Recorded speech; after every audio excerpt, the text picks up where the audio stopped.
నమస్తే, welcome to Disha TV. Hindu మతంలో ఒక్కో పండుగకు ఒక్కో ప్రాముఖ్యత ఉంటుంది. అదేవిధంగా మహాశివరాత్రికి కూడా ప్రత్యేక ప్రాముఖ్యత ఉంది. శివునికి సంబంధించిన పండుగలలో మహాశివరాత్రి అత్యంత ముఖ్యమైనది. ఈ పండుగ ప్రతి సంవత్సరం ఫాల్గుణ మాసంలోని కృష్ణపక్షం చతుర్దశి రోజున వస్తుంది. ఈ రోజున పరమశివుడు పార్వతీదేవి కళ్యాణం జరిగినట్లు ప్రతీతి.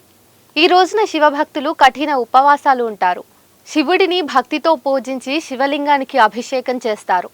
అయితే ఈ సంవత్సరం మహాశివరాత్రి మార్చి 8, 2024 శుక్రవారం అంటే ఈ రోజే వచ్చింది. సమస్త సృష్టికారకుడు శివుడే కాబట్టి అతన్ని అనాది అని కూడా అంటారు. శివుడు అంటే ఆది అనంతం రెండు అని శివుని గురించి చెప్తారు. శివుడు ప్రపంచంలోని అన్ని రూపాలలో ఉంటాడు. శివుని రూపం ఇతర దేవతల కంటే భిన్నంగా ఉంటుంది. పూలమాలలు, నగలు ధరించకుండా భస్మంతో అలంకరిస్తారు. అతను మెడలో పాముని ధరించి నుదుటి మీద చంద్రుడిని అలంకరించుకుంటాడు. అంతేకాదు జటాజూటంలో గంగమ్మ తల్లిని మోస్తూ ఉంటాడు. శివుడు ధరించే ఆయుధాలు, కవచాలు, వస్త్రాలు అద్భుతమైనవి. వాటికి కొన్ని ప్రత్యేక అర్థాలు కూడా ఉన్నాయి. వాటి గురించి ఇప్పుడు వివరంగా తెలుసుకుందాం. తలపై చంద్రుడు. నెలవంక శివుని తల మీద ఆభరణంలా అలంకరించి ఉంటుంది. ఈ కారణంగా గ్రంథాలలో శివుడిని సోమ చంద్రశేఖరుడు అని పిలుస్తారు. శివుని తల మీద కూర్చున్న నెలవంక మొదటి నుండి మనస్సు స్థిరత్వానికి చిహ్నంగా పరిగణిస్తారు. మెడలో పాము. శివుడు పూలు లేదా నగలు ధరించడు, కానీ పామును మాత్రం మెడలో వేసుకుని ఉంటారు. శివుని మెడలో ఉన్న పాముని వాసుకిగా పిలుస్తారు. శివుని మెడలో ఉన్న పాము భూత, వర్తమాన, భవిష్యత్తుకు సూచనగా పరిగణిస్తారు. పాము తమోగుణ ధోరణులకు ప్రతీక. శివుడి మెడలో ఉండటం వల్ల తమోగుణ ధోరణులు శివుని ఆధీనంలో ఉన్నాయని చూపిస్తున్నారు. మూడవ కన్ను. శివునికి 3 కళ్ళు ఉంటాయి. కోపం వచ్చినప్పుడు ఆయన 3వ కన్ను తెరుచుకుంటుందని, 3వ కన్ను తెరిచిన వెంటనే విధ్వంసం సంభవిస్తుందని పండితులు చెబుతుంటారు.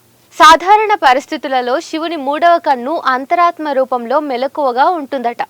శివుని 3వ కన్ను జ్ఞానం, సర్వవ్యాప్తికి చిహ్నంగా చెబుతారు. శివుని 3వ కన్ను పంచేంద్రియాలకు మించిన దృష్టిని అందిస్తుందట.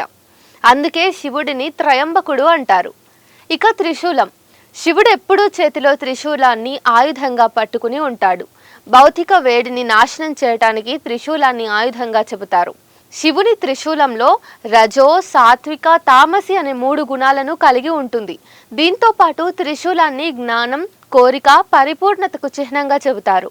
చేతిలోని డమరుకం గురించి చెప్పినట్లయితే, డమరుకం ఆడగానే శివుని తాండవం మొదలవుతుందని, శివుడి తాండవం వల్ల విధ్వంసం మొదలవుతుందని చెబుతారు. బ్రహ్మస్వరూపంగా భావించే పరమశివుని డమరుకం విశ్వశబ్దం నుంచి ధ్వని ఉత్పత్తి అవుతుంది. డమరుకం ప్రపంచంలోనే మొట్టమొదటి సంగీత వాయిద్యం అని కూడా అంటారు. శివుని చేతిలోని డమరుకం సృష్టి ప్రారంభానికి, బ్రహ్మ శబ్దానికి సూచిక. ఇక రుద్రాక్ష. శివుని కన్నెళ్ల నుండి రుద్రాక్ష ఉద్భవించిందని పురాణాలు చెబుతున్నాయి.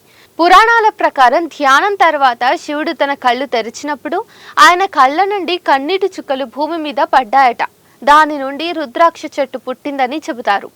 శివుడు తన మెడలో, చేతులలో రుద్రాక్షను ధరిస్తాడు. ఇది స్వచ్ఛత, సాత్వికతకు చిహ్నం. గంగ. శివుని కేశాలలో గంగను చేర్చారు. పురాణాల ప్రకారం గంగాదేవి స్వర్గం నుండి భూమికి దిగి వచ్చినప్పుడు శివుడు ఆయన జటాజూటంలో బంధించారని చెబుతారు. శివుని జడలో ఉండే గంగాదేవి భక్తికి నిదర్శనంగా భావిస్తారు. ఇక పులి చర్మం. పులిని శక్తికి, అధికారానికి చిహ్నంగా భావిస్తారు. శివుడు పులి చర్మాన్ని దుస్తులుగా ధరిస్తాడు. ఆయన అన్ని శక్తులకు అతీతుడు అని చెబుతూ ఉంటారు. అంతేకాదు పులి చర్మం నిర్భయత, సంకల్పానికి చిహ్నంగా చెబుతారు. నంది. నంది, వృషభ, ఎద్దు శివుని వాహనం. అందుకే ప్రతి శివాలయం బయట ఖచ్చితంగా నంది దర్శనమిస్తుంది. నంది 4 పాదాలు మదం, అర్థం, కామ, మోక్షాలకు ప్రతీకగా ఉంటాయి. భస్మం. శివుడు తన శరీరంపై భస్మాన్ని రాసుకుంటాడు. ప్రతి జీవి ఒకరోజు బూడిదగా మారాలి అనే సందేశాన్ని ఇస్తుంది ఈ సూచిక.